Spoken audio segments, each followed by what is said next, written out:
next speaker, Adrian O'Malley, is the branch secretary of the Mid Yorkshire Health branch of Unison.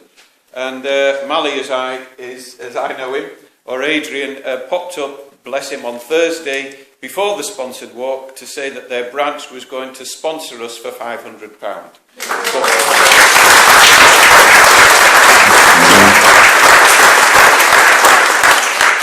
For those people who were lagging near the back of the walk in Slowett, they were spurred on, obviously, by Julie Roebuck's bananas. I don't know where she's gone.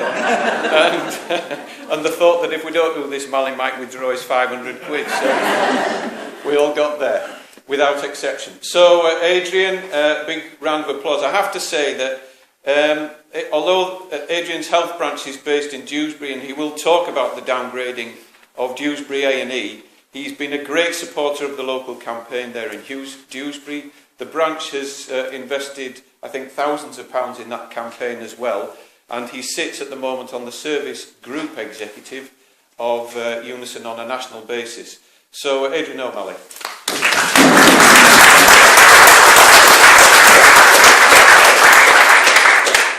Thank you, Mike. I paid £500 just for the pleasure of coming to speak to you. I thought get on a platform is by getting that 500 and sponsor money for you. And sponsor money as well. When I put that email around our branch committee, before in run up to that, everybody just emailed straight back, yeah, £500, give them £500, because we know how important it is that this campaign is successful. It's a fantastic campaign, and it's a pleasure to be here. Our trust, the Mid Yorkshire Trust, is a very similar trust to what covers Halifax and Huddersfield. I'm sure you know. We're going through what we call an acute hospital reconfiguration, which in reality is the closure of Dewsbury Hospital and putting everything on to the site at Pinderfields. We've already gone through a previous one where they closed Pontefract Hospital when the PFI Hospital opened, and we lost an A&E over at Pontefract, and the next month the A&E at Dewsbury will follow suit. So we're in a similar position but further down the road, and I'm coming not in solidarity but to give a warning of just what it actually means, because our hospital were built at a reduction of beds 5, 6, 7 years ago. Since the day it was built, it's been filled to capacity. In fact, it's over capacity, and we're on the verge of going down, closing another district hospital down to 1, and the signs are already on the wall. Dewsbury, like as I said, will close for all acute admissions over this coming month. Tomorrow, the first move takes place. Now, just as I was leaving work today, a ward clerk came up to me. She says, "I've just had a meeting. I don't know what to do." She says, "When I came down to this hospital from the old hospital, I had 29 patients to look after, as me, myself, and one ward clerk. In this hospital, it's 45, and they've just told me they're extending the ward, and it's going to be 53. I can't do it, I can't do it." And that's just one person, and I'm having to go and try to represent and say, just how much work do you think one individual can do? And if that's just one ward clerk, we're talking about a lot of ward clerks, and behind them, in front of them, is the nurses. They say that they're increasing the staffing on these wards, but they never do it. They never do it. They can't physically find the nurses to do the jobs anyway. But even if they could, the staffing levels are just getting worse and worse. Cramming things into smaller areas, like we're attempting to do here, is no solution for the problems that health staff are facing. On 3 occasions in the last month, these 8 beds on this one particular ward have been waiting empty for patients to come over in Dewsbury. On 3 occasions in July alone, there were patients in those beds. The nurses were still over at Dewsbury, so they expected the nurses on the ward and the ward clerk to look after them. Now, the reason why that is because there's too many patients and not enough beds. But over this move, we're going to have 60 less beds. So even though the Pinderfields will be growing in size, there'll be 60 less beds across the trust, all clamouring for patients. We already have something called reverse boarding. I don't know if you've come across this term. It sounds like some American torture. But what it means is you fit an extra patient on a ward. So we've got little 4-bedders, they'll have 5 patients in. They'll be classed as halfway in between hospital and going out. It's a practice that apparently happens across a lot of hospitals. We've been reverse boarding on and off all year. But then an email went out, an all-user email went out this week, which we had to laugh at. We're having a meeting to discuss what will happen when we have the winter pressures. They're absolutely full to the brim in July, but they're having meetings to say what they're going to be like in December or in January, and it's going to be even worse. There is no such thing as winter pressures now. There's year-long pressures. There's too much pressure being put on limited resources. And we campaigners, we've often... Sorry. And so that's why we fight for the NHS. We fight to stop reverse boarding. We fight to have enough resources to treat every patient that comes through our A&E. And we fight to stop the creeping privatisation, which is taking millions out of the NHS. Don't let anybody say there ain't enough money going into NHS. I say too much is going out, not in patient care, but into profits for private companies, PFI firms, and things like that.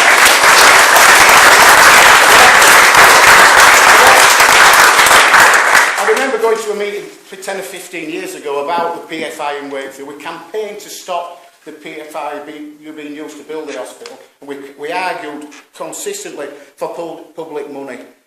Now, our managers will say to us, wish we never signed that PFI deal, but we're the only show in town and we had nothing to do with it. And we're always told you've got to live in real world. But I think people in this room live in real world, because we rely on NHS and services that, that I work in. I also rely on it if I'm ill. I can't afford private care. NHS workers rely on the NHS. So we do live in the real world. Unlike Jeremy Hunt, which obviously we all know millionaires like that do not live in real world. But also these NHS bureaucrats, the people who make up the CCG, who sit in their ivory towers and make decisions that affect people way beyond the comprehension of what their existence is. And they don't suffer the consequences like we do of being stuck in an ambulance having to travel 20 miles when an hospital on your doorstep's closed. That's the reality for us, but it's a reality that they totally ignore when they make decisions purely based on finance and devastation. This STP, as Mike mentioned, I was reading it on, actually, summary on my phone on the way over, just to get a reminder of what they're actually planning for us in West Yorkshire, the Acute Trust. And they're saying that they're wanting to save £1 billion by 2021. Now, where's that money going to come from? Closing HRI, that may be a bit of it. But can you imagine cutting £1 billion out of a budget of £4.2 billion? And these people are actually thinking they can do it. And not thinking what the devastation that is going to cause to our services. To me, it's too bad to imagine. And so that's why we've got to keep campaigning and offering an alternative. And as I said, that alternative's got to be taking the waste, abolishing the CCG. We don't want to be campaigning against them. We want to abolish them. That'll save us millions of pounds if the CCG, the STP, and all the other acronyms that we use for unaccountable, unelected bureaucrats that are destroying our NHS. PFI has been mentioned. Our PFI, along with Halifax PFI, is going to cost over £2 billion over its duration. Now, that's £2 billion. What could we do with that? How many nurses could we employ? How many support staff could we employ? Our debt is £20 million at Mid Yorkshire Trust. We paid last year £45 million in PFI company. The PFI company itself has now been bought out by a company called HICL, which is based in Guernsey. They don't even pay tax. So we give them £1 billion of the taxpayers' money to an offshore account. Well, a company it's probably got about 5 directors who'll never go to Guernsey. It's probably a plaque on a door, but it's siphoning public money away from public care, from our NHS into the pockets of big business. This year's conference, the Unison conference, Jeremy Corbyn came to speak, and he went down really well, as you can imagine. It's a long time since we've had a politician who actually supports our trade unions' policies. So we're talking about staffing levels, etc., etc. But the biggest cheer he got were when he was talking about we will end PFI and bring that money back. Because we can see what we could do with the billions that this country squanders on that. I finished with my first trade union conference were in 1983. And I remember going when the government then were trying to privatise cleaning services and catering and stuff like that. It was first big privatisation. And I remember people getting up tonight at my first conference saying, we've got to stop this. If we don't stop this, it's the end of the NHS. Well, 34 years later, we're still here, aren't we? The NHS is still here. We might be battered and bruised, but because of people like us fighting for what we believe in, they haven't dared end the NHS. And what I get from that is, if we stick together, if we say to them, this is our NHS, you're not taking it off us, we can beat them. Because they're weak and we are strong. And as long as, and I think what Bevan said, as long as there's people there to fight for the NHS, there'll always be an NHS. So let's fight together, solidarity from Unison, from our branch. Let's fight and save the NHS and HRI. Thank you.